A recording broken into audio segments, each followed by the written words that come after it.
سبحان اللہ وبحمدہ سبحان اللہ العظیم۔ اعوذ باللہ من الشیطان الرجیم ولیکن الشیاطین کفروا یعلمون الناس السحر، اور شیطانوں نے کفر کیا، وہ لوگوں کو جادو سکھاتے تھے۔ محترم سامعین کرام، جادو اس دور کا ایک بہت بڑا فتنہ ہے اور یہ شیطان کا عمل ہے۔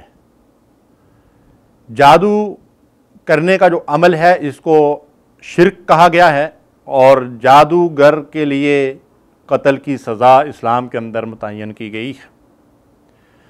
جادو بہت بڑا گناہ ہے، اور آج کے دور میں عام طور پر لوگوں نے اس فتنے کا شکار ہو کر جادو کرنے اور کرانے شروع کر دیے ہیں، اور شاید عام لوگ اس سے واقف ہی نہیں ہیں، اس کا علم ہی نہیں رکھتے کہ یہ کتنا بڑا گناہ عظیم ہے۔ احادیث سے ہمیں یہ رہنمائی ملتی ہے کہ رسول اللہ صلی اللہ علیہ وسلم ارشاد فرماتے ہیں، لیس منا من سحر او سحر لہ، جادو کرنے والا اور کروانے والا ہم میں سے نہیں ہے۔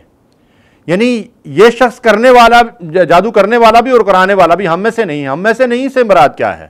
مسلمانوں میں سے نہیں ہے۔ یہ مسلمان والا کام ہی نہیں ہے کہ وہ کسی انسان کے ساتھ یہ عمل کر سکے یا کسی کے لیے یہ عمل کرا سکے جس سے کسی انسان کو جو ہے وہ نقصان پہنچائے۔ امام طبرانی نے اس حدیث کو روایت کیا ہے، اور ائمہ کرام میں سے اور خلفائے راشدین میں سے حضرت عمر فاروق رضی اللہ تعالیٰ عنہ نے اس بات کا اعلان کر دیا تھا کہ اَنِقْتُلُوا كُلَّ سَاحِرٍ وَسَاحِرَةٍ، کہ جو کوئی جادوگر یا جادوگرنی یعنی مرد یا عورت یہ فعل کرنے والا اس کے اوپر ثابت ہو جائے اس کو قتل کر دیا جائے۔ اور ارشاد فرمایا، ایک اور روایت ہے جس میں اللہ کے نبی صلی اللہ علیہ وسلم نے ارشاد فرمایا، لیس منا من تسخر او تسخر لہ، جادو کرنے والا اور کروانے والا، یعنی جو شخص خود کر نہیں رہا ہے لیکن کسی اور کے ذریعے سے یہ عمل کرواتا ہے، فرمایا کہ وہ بھی ہم میں سے نہیں ہیں۔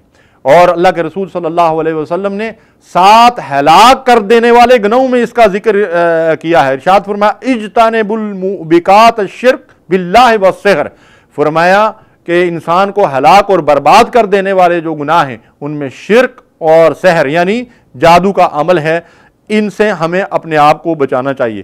ایک اور حدیث ہے جس میں اللہ کے نبی صلی اللہ علیہ وسلم نے فرمایا، ثلاثۃ لا يدخلون الجنہ، مدمن خمر وقاطع رحم ومصدق بالسحر، جو شخص شراب پینے والا ہے، جو شخص قطع رحمی کرنے والا ہے، اور جو جادوگر کی تصدیق کرنے والا ہے۔ یعنی ایسے عامل اور جادوگر اور جھوٹے لوگ، کاہن اور ساحر جو بیٹھے ہوتے ہیں ان کے پاس غیب کی خبریں پوچھنے کے لیے جاتے ہیں، پھر ان کو سچا جانتے ہیں، تو ایسے لوگ جو ہے اللہ کے نبی صلی اللہ علیہ وسلم نے فرمایا کہ جنت میں داخل نہیں ہو سکتے۔ یہ بہت بڑا گناہ ہے، اللہ تعالی ہمیں اس سے بچائے۔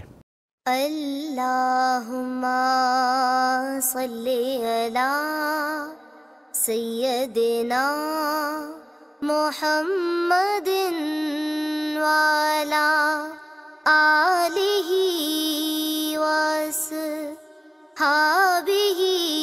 وسلم۔ اللہم صلی علی سیدنا محمد وعلی آلہ وصحبہ